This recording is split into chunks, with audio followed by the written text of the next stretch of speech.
Well, I'm probably the person that's the most negative about my own music. Like, I just, because I've listened to it that many times, I'm always like, my mates will be like, they'll see my new release on Spotify and they'll text me like, oh, this track's class. And I'm like, yeah, I hate it. I'm like, thanks, mate, but I don't like it.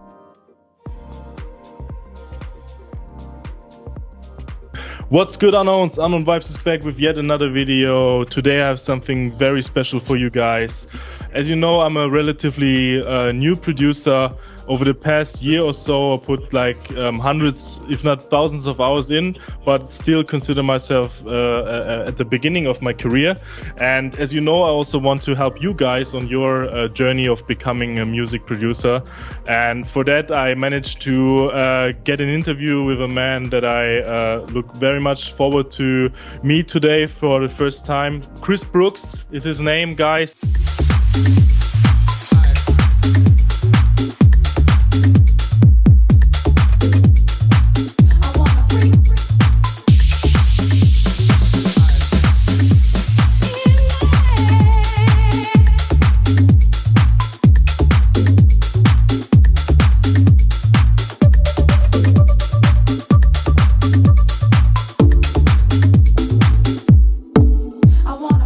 If you don't know him, he has been producing for over 5 years now. Correct me if I'm wrong, bro. Yeah, he has released his music on numerous labels such as Distance, Kubo, I hope I'm saying that right as well, Clap, and his current label is being called Blackseven Music. I consider him as an established tech house artist, and also he's doing A&R services at his current label, which is also very interesting for you guys, I assume. So we will take a look into that as well.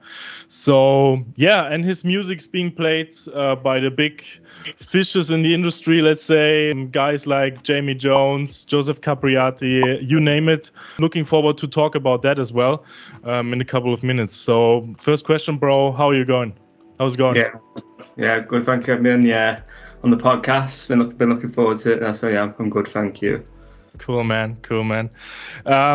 Bro, I'd like to structure the interview a little to really look into the beginnings of your career and then go over to, let's say, more the present day, and then also talk a little bit about the future, how are things going on, or how you would see it.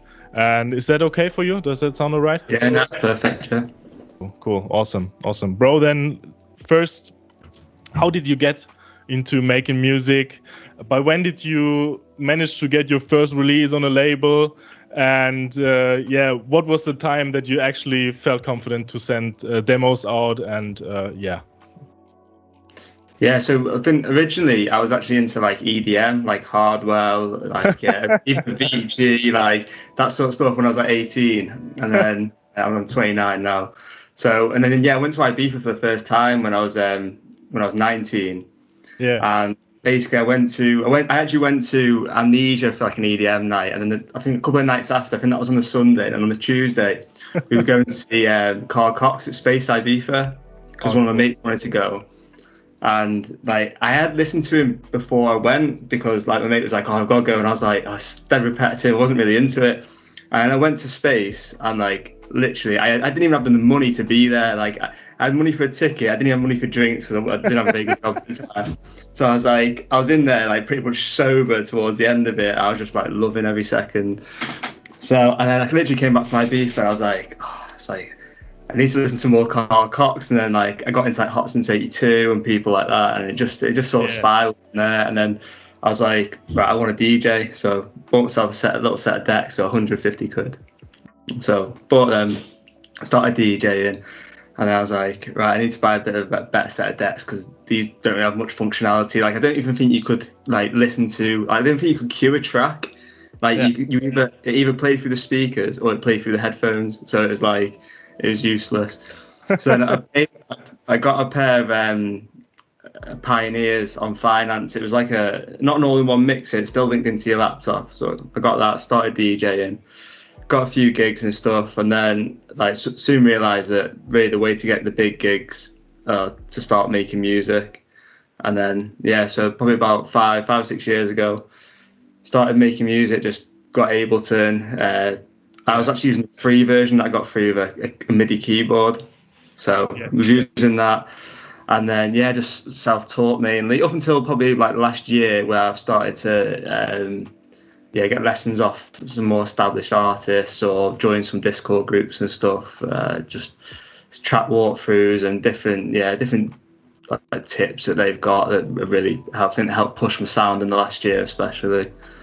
Yeah, we will get into that learning part as well a little bit later. But it sounds cool, man. And I think all beginning is difficult, nah? But things like Ableton, for example, is also the way to go, nah? I think that's especially for electronic music where it's at. I started actually with Logic. And when I switched over to Ableton, it was like really a new world opening.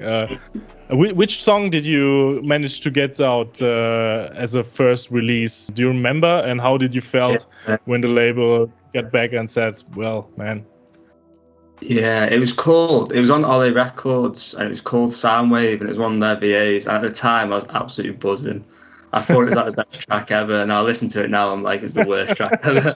But I feel like all my music, every time I release something, it's like, I'm like, oh, I feel like my music's better now. So I'm always like catching up myself. But it was called Soundwave, Ollie Records. So I do on the odd occasion, I do like listen back to it, just thinking, wow, this is a long time ago. But I think that was actually during COVID that first came out. So. Oh wow! Okay. Yeah. So it took me a while to actually release something, but I've still got some of like my original tracks on SoundCloud, like the very first ones that I ever made that I just put on SoundCloud to listen to in the car. Yeah. And like they're the most basic tracks. Like the mix down is horrendous, but at the time, just having a groove or a beat was like amazing to me. But, yeah. Yeah, absolutely. Yeah. Exactly. I mean, especially the beginnings are very hard, and there's also a lot of frustration involved where you think, like, as you said, you have the best track ever now. You're like, woo, this is really going, and then you listen to it in the car, and it's like, muddy mess. And do you know this meme from Jurassic Park where Jeff Goldblum is standing in front of this big pile of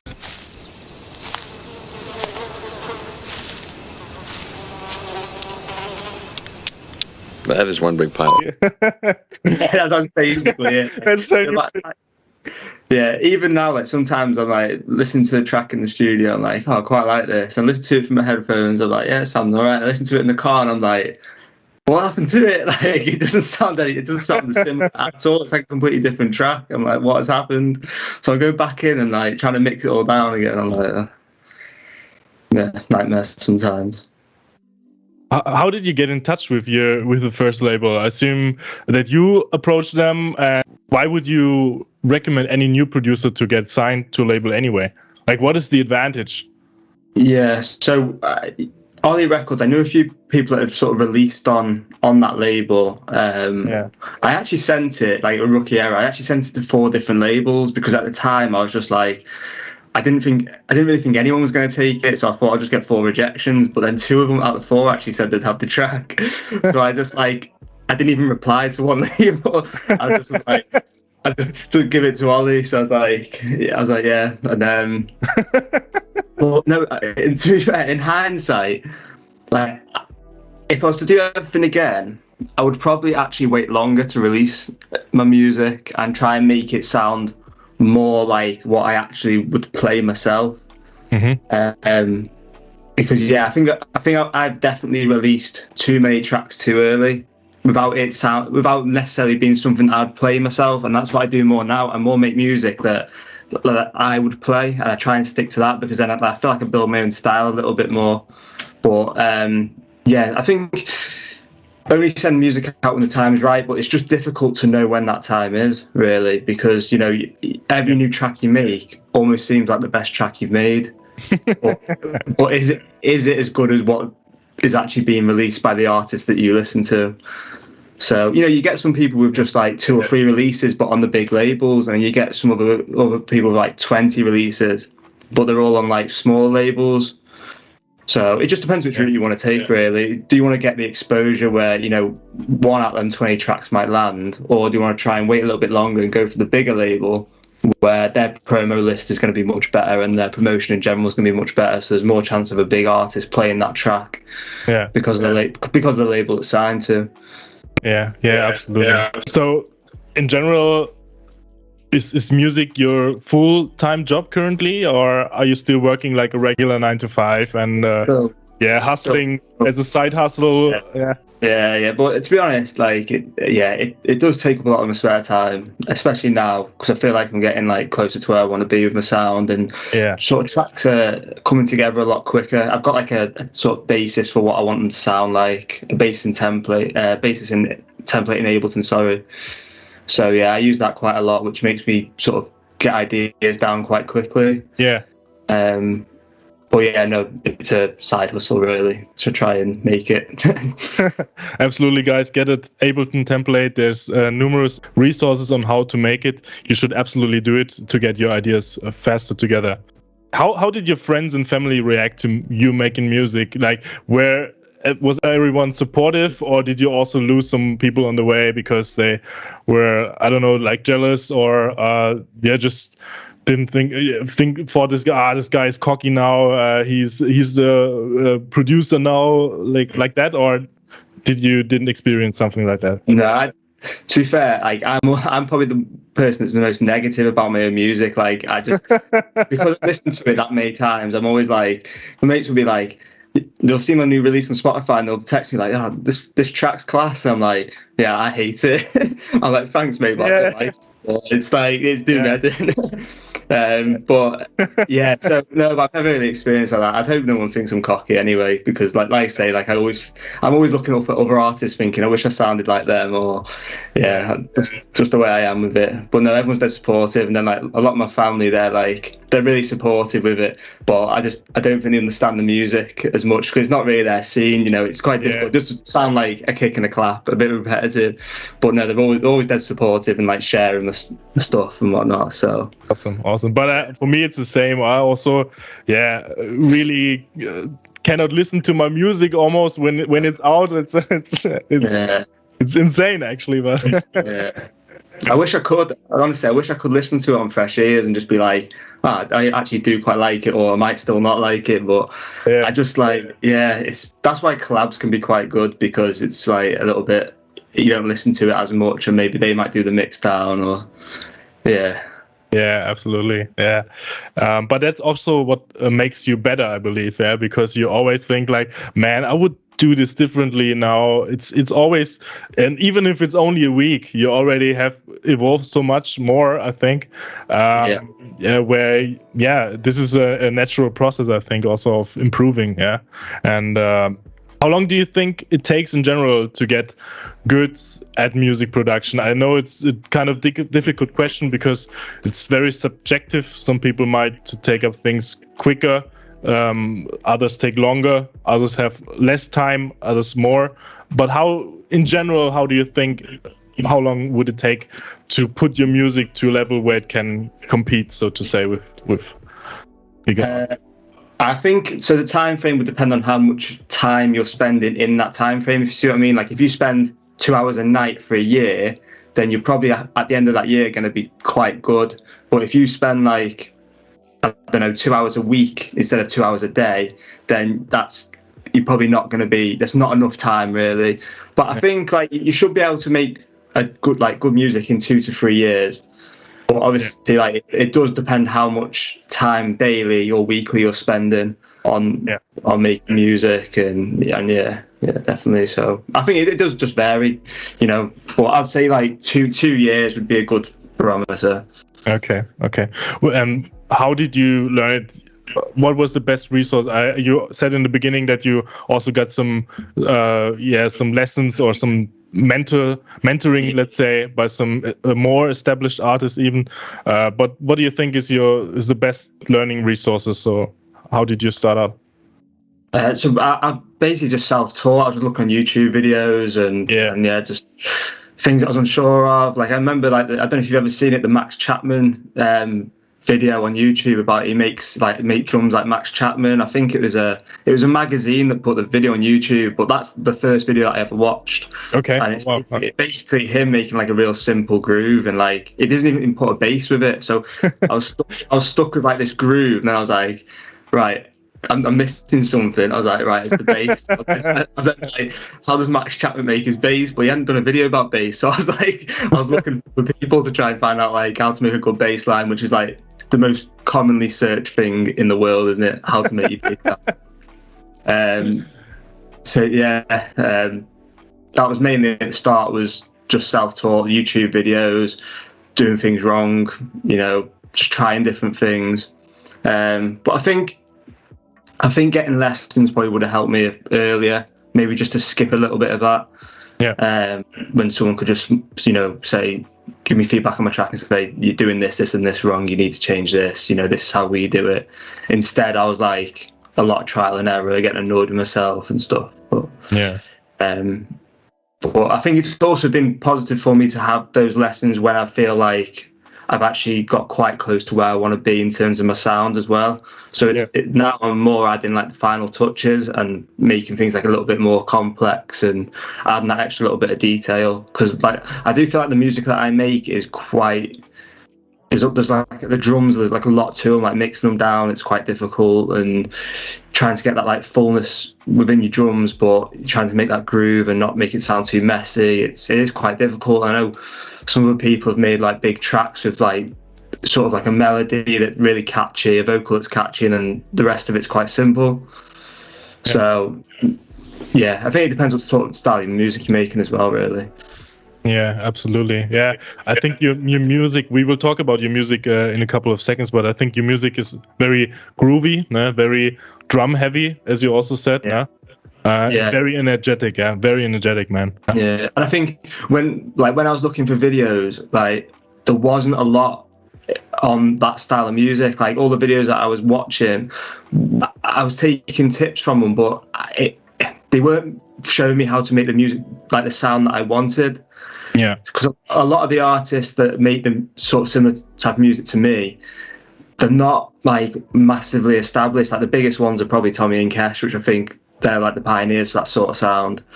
But apart from them, like a lot of them are more like South American artists that, that they get good gigs and stuff in that part of the world. But on the bigger labels, it's the style's quite different. Yeah, I think also taking up on the part that you said about YouTube, I think YouTube is a super powerful thing. I also watch YouTube and learn by that how to produce music. But I think also, as you said, it's really important to get someone who knows the things to occupy with your music and listen to it and actually say where you're going wrong, because that, as you said, really speeds up the process. Yeah. Definitely.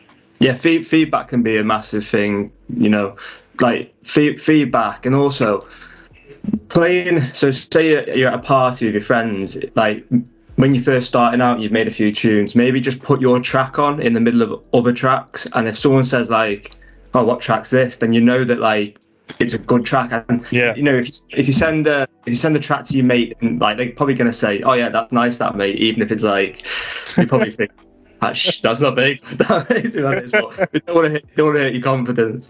But if you just put it on in the middle of other tracks that like are made by proper producers, then and then it might, someone might make a comment, it's a nice track, or what track's this? Oh, that's my track. Then you probably know that people are going to like it, or you're at some sort of level. Or if you don't get feedback at all, if people just feel it's natural in the set, don't go back to you and say, what was that shit? Yeah, as long as someone doesn't absolutely. It's good, yeah. That, to be honest, mate. Cool, man, cool. What was the biggest success story for you? Any magic moments that you would like to share in your 5-year career now? Yeah, I think for me is the support that Capriati gave the track Come On Nozo last year. He was like, he opened his set in Paradise with it. He opened his set in Pasha with it, in Pasha, Barcelona. He was just, he played it at the Paradise after party. He was just playing it everywhere. And for me, Capriati's like, I know a lot of people look at Corolla, but Capriati's always been like, he's like the main one for me. Like just every single time I've ever seen him, it's just been unbelievable. So for him to be like playing that track as his opener, like just mad. That's definitely the highlight. Yeah, 100%. Awesome, man. Awesome.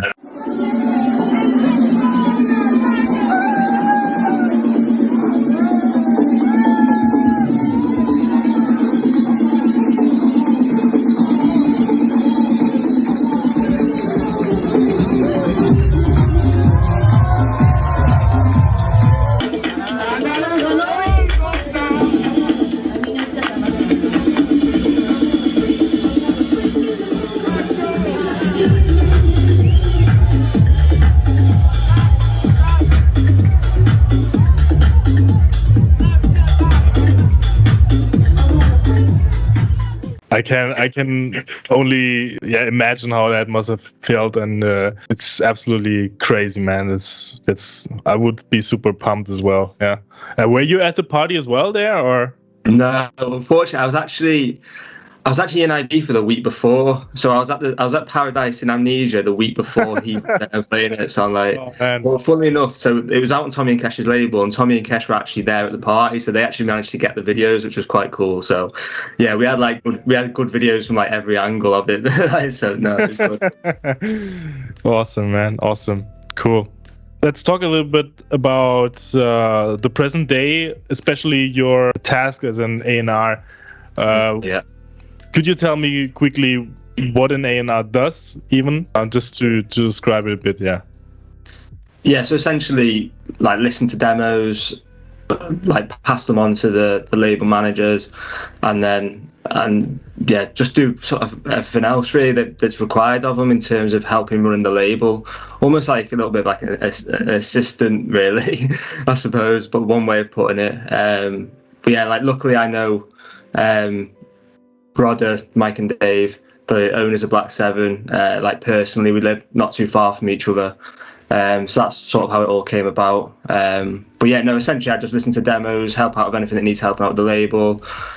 Also play on the Blackseven parties as well. But yeah, it's mainly the job is to listen to demos. Yeah. Okay. And how should people approach you? What is for you the best approach? Like, some people say I rather get to know more about the person, send me large emails. Others say just send me the tracks over, man. I have already so many things to listen to. Don't bother me with your life story and your free cats and dogs. Like what is the best approach for you personally? How people should contact you? Yeah, you know what? With this question, I've heard big labels A&R say that they want like a little bit of background. Like, I don't want that personally. I just want to say, hi mate, how you doing? Like the label, got some tracks here, and I just want the tracks to be good so that they get signed to the label, basically. Yeah, that like I don't want to hear too much about everything else. Yeah, like, you could be started producing a week ago or 10 years ago. Like it depends what the music sounds like, really. So no, for me, when we receive demos, we actually receive them through TrackStack now, so there is no email or anything. But if we were to get emailed demos, then just a short, like, one sentence, and then here's the tracks. Yeah. I can relate to that, man. What are you looking for in demos? Like, what differentiates artists from others, and where do you say, okay, man, that is one person that I need to talk to? So do you mean as in, like, what do we look for in the demos that we receive, or when we actually go out? Yeah, so I think the demos you receive, like, the style is that sort of groovy, like South American style, but with like sort of like musical elements in, nice vocals. I think the key is really the groove of the track, and then we listen out for stuff like mix downs, and that's mainly it. Is like the groove of the track, really, and try and sort of have like a sound to the label, and I think we've done pretty well of achieving that, really. basically speaking about the mixdown production quality, how important is that? Yeah. And if you see like the track has a very cool vibe, nice harmony, cool vocals, etc., cool style in general, or the tracks I mean, but it lacks a little bit of production quality, is that then kill a criteria for you where you say no, this guy or boy is out? Or do you also help at your label the people to, let's say, get to that level where they let's say get the music out that you are looking for in your label? Yeah, so I think the two things are mix down the arrangement. I think with both of them, that if one of them was slightly off, we would just feed back and say, we think the bass is too loud, there's some high frequencies resonating, could you just try and like maybe remix it down and send it back in? Like, yeah, we wouldn't just reject a track that we think has got like really good potential because of like a minor thing with it that's a little bit wrong, like the mix down's not perfect or the arrangement might be a little bit off. Like, yeah, if the track is a banger, then it's worth like that extra little bit of time to get it like spot on, and so that's not a thing that we just reject it outright. Yeah. Cool. All right. Yeah, and things like an already established fan base. How important is it for you personally, let's say, from your opinion, to have an already established fan base of like 3, 5, 10,000 people listening to your music or following on social media or whatever? Or do you also build people from the ground up, let's say, and just say the track is a banger and I don't care if this guy has 10 followers on social media or 10 subscribers or whatever, or 10,000? What is your opinion on that? Yeah, so do you mean for when we're signing tracks? I mean for signing, the track. Honestly, it doesn't matter who the person is in terms of, if they send a good demo in, that's it. Like, sometimes it's even better to get somebody who's not released before, because like if you could be their first release and then you could ask them to come back on the label as well. And if they're sending you tracks that are absolute bombs, then the chances are they've got more of them and they're going to get signed by bigger labels. So like, you're all going to be like, there's going to be a Blackseven release and then another release. It could be on a massive label, because that's how it's going to work. If they've got like, they're not just going to have 2 tracks that are bombs. They're going to have more than that, because like they're obviously good at producing. So no, it literally doesn't matter at all. But I suppose another job of the A&R as well is to actually go out and try and get music signed by artists that us as the label like. So there will be like artists that we target and say, can you send us some music? But again, that's not based really on followers. That's based more off we like their music. Okay, so you're actually also trying to pull people in. Yeah, like there's certain artists, like when the label first started, that we wanted to get signed because that's like, we identify that they make music in the style that we want the label to sound like. Yeah.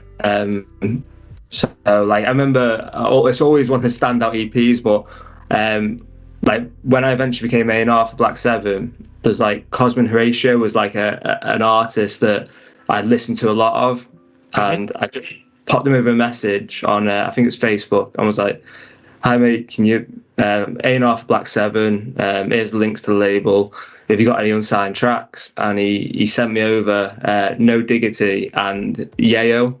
Okay. And I was going on the way to the gym and I put them on in the car. I was like, no Diggity came on, and I was like, oh my god, I was like, this is such a good track. So I got to the gym, I was like, sent it to Mike and Dave, I was like, you need to listen to these tracks.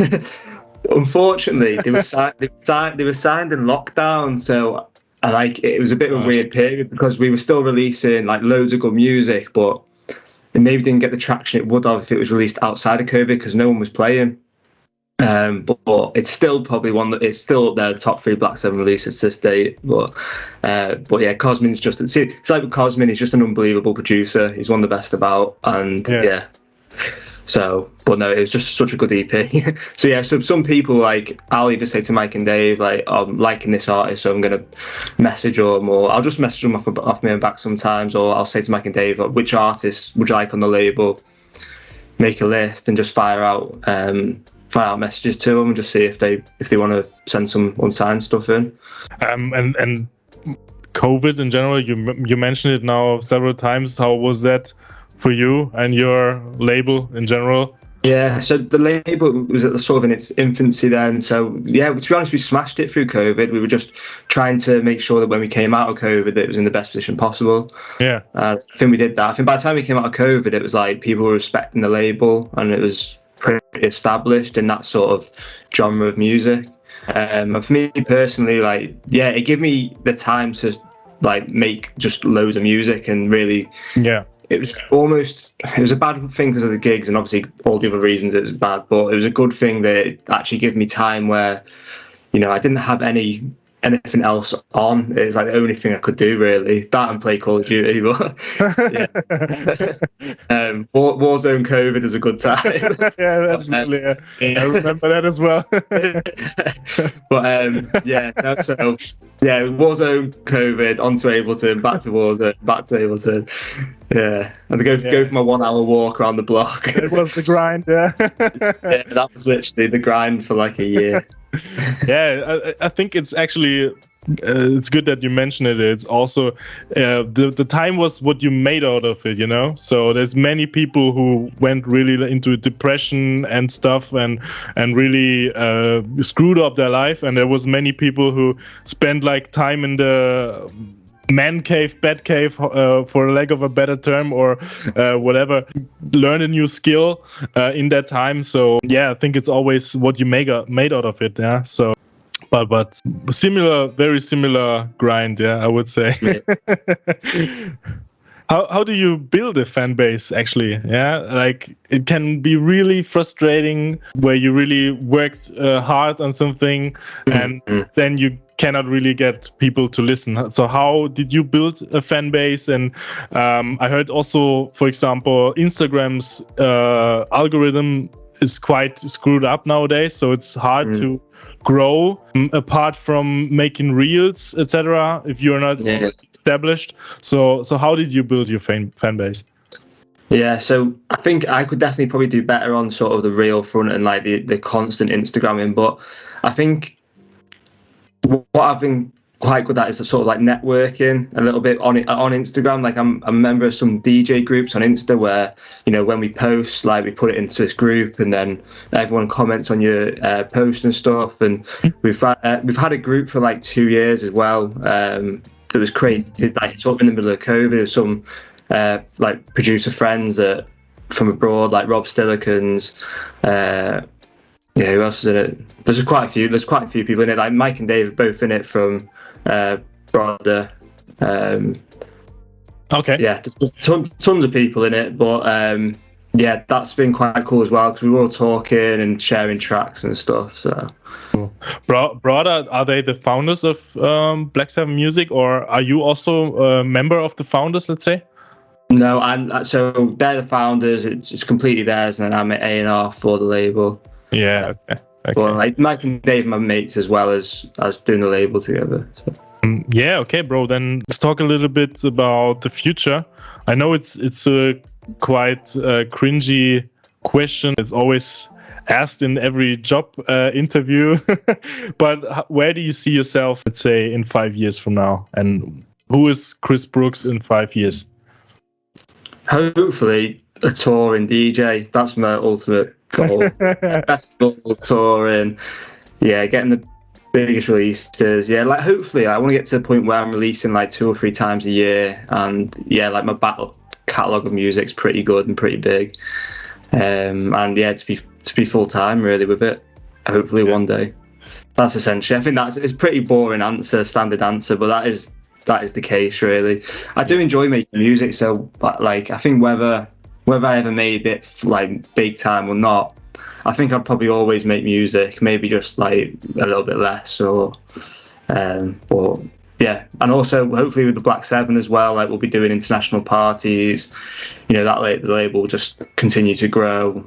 And yeah, like I think with me, Mike and Dave, like we're all 100% in on it. You know what I mean? We just want it the best for the label and to just grow it as much as possible. Because that's just as much satisfaction as anything else, seeing the big DJs play the music, getting the bigger artists on the label.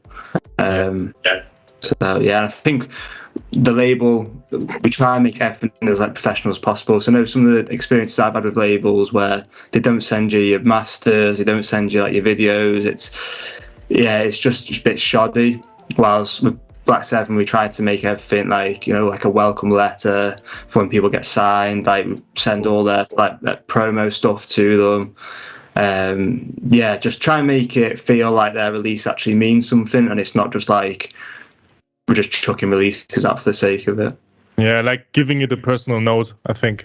Yeah, exactly. Yeah, and I think, as you also said it, you will also be always be making music, and I think it's really like a drug, you know, almost. It's just so many aspects that are positive about creating music. It can help you out of difficult situations in your life. Yeah, it can be a therapy, let's say. I think Hot Since 82 also, the album Recovery, I think it's called. He mentioned that in his Circle interview after his Circle set in Croatia. He said that he made this album for his dead friend. Yeah. I've seen that. His best friend died, and I think it's so powerful. It can really change your life, and for me it's the same. I will never stop making music. I will continue to grind and really to try to grow, and I can absolutely relate with the things that you said. Just working on the dream, at some point it will happen. I'm absolutely sure for you. Yeah. Like you can't make music to get, you know, somewhere without actually liking doing it. It's impossible. You've got to like doing it. If you're going into the studio, like sometimes it is, you know, you're just like I can't be bothered. But if you're going in there all the time, you're not enjoying it, you can't be bothered, then it's probably not for you really. You need to be, you know, not always enjoying it, but the majority of the time you need to be like enjoy learning, enjoy, you know, experimenting, and it should be something that you like 85-90% of the time you enjoy doing. Yeah, absolutely.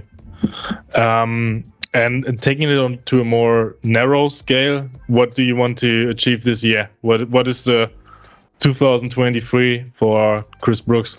Yeah, so hopefully I've got a few labels like on my goals list, like Woodlands is one of them. I'd like to get something signed to Nozo again, because I love that label. It's, you know, the sound is exactly like what I'm into and what I play. Got a few demos out there at the minute. I'd like to get on Kaluki at one point as well. So, and just try to get more gigs and just continue the journey really on trying to learn more and get better really. Yeah. Where are you located in UK, by the way? Chester. So it's like, so it's in between like Manchester and Liverpool. Okay. Bro, almost finished. Just I want to give you some opportunity to talk about your next release. Yeah, what's coming up? One track that I heard from you that I really absolutely loved was Come On. Really pumped that in the car. Awesome track, very energetic, cool groove. So what is the next release, bro? Do you also already have something to share, or? Yeah, so I've got one coming out on Way Out. I'm not actually sure the release date of that, but I've got literally the first 3 months of this year I've spent like in the studio just building tracks up, and I've sort of took a little bit of time off social media to just focus on making music, and now I'm like drip feeding tracks on my Instagram that I've been making. So I've got some really cool collabs coming up that are with some good labels at the minute. I've also just had one shortlisted with Jamie Jones as well, which I'm hoping would land on Paradise Records' his new label, but we're gonna have to see. Like if it happens, it'll make my year. But so Way Out is the next one. I'm not sure the release date of that's a 2-track EP. And then we'll just have to see where the year takes me then. But I'm trying to go for some big things this year, so hopefully they'll come off.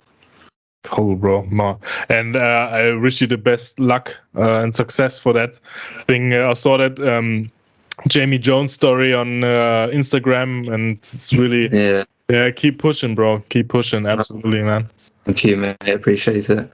And by the way, I want to take this opportunity, guys, to say follow Chris on social media, support him on Beatport, buy his music, put his songs into your Spotify playlist if you like this interview. And if you enjoy what we are doing here, give a thumbs up and comment. Maybe you can also ask questions in the comments, and maybe we'll do it again. Another session where we go more into user-based questions. That would be really cool, I think. So yeah, bro, I would say thank you so much for your time, for these insights. It was very valuable. I think the people can really take some valuable info out of that for their own career and for their own production. And yeah, I want to give the last opportunity for you, the last moments to say something that you'd like to say. Yeah, like if anyone's got any tracks they want any feedback on, like just send them me on Instagram. I'm always more than happy just to give them a listen and help where I can. That's pretty much it. Cool, man. Actually, there's one more topic that I want to talk about with you. Artificial intelligence and music. What do you think? Like things like ChatGPT and so on. It's just going to go too far, isn't it? There's going to be a point where like tracks are just being made by a computer. I've got nothing more to say about technology these days. I don't even know where it's going to end up. It's just we're going to get ourselves in the right mess with it, aren't we? Let's face it. But yeah, no, I've seen a video before, that Shook One song. Like apparently people have been looking for the sample for like 30 years, and some AI website has just like literally broke it down to 3 different tracks and said this is what it is. And it's like literally us humans have like no hope. Like we are absolutely lost. Yes, Skynet of Terminator is coming now. I think they just released a new version of ChatGPT, and it can actually now analyze memes and pictures and tell you why this. Even if you just send a picture with things inside of it, and you just say, "Tell me why this is funny," I will actually blend that in now for you guys. This screenshot, and it actually explains why the joke is funny, even though you do not say anything about it. It just looks at the picture and tells you why this is a meme and why this is actually funny.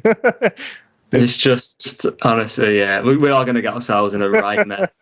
Honestly, a right mess with it. But yeah. Have you used it for your productions already, or do you consider you doing that? No. Me neither. Yeah, it's just crazy. Yeah. Yeah, no, I use like a lot of samples and stuff, but I'd never do something like that. I don't think I'd ever do something like that. Yeah. All right, then I think we are through. As I said, guys, thanks so much for watching. If you like this, leave some comments, show some love in the comments. Follow Chris on social media. As I said, get in touch with him, and look forward to another session. And was great talking to you, bro. Thanks so much for your time. Really appreciate it. And Unknown Vibes is out. Thank you, mate. Appreciate it.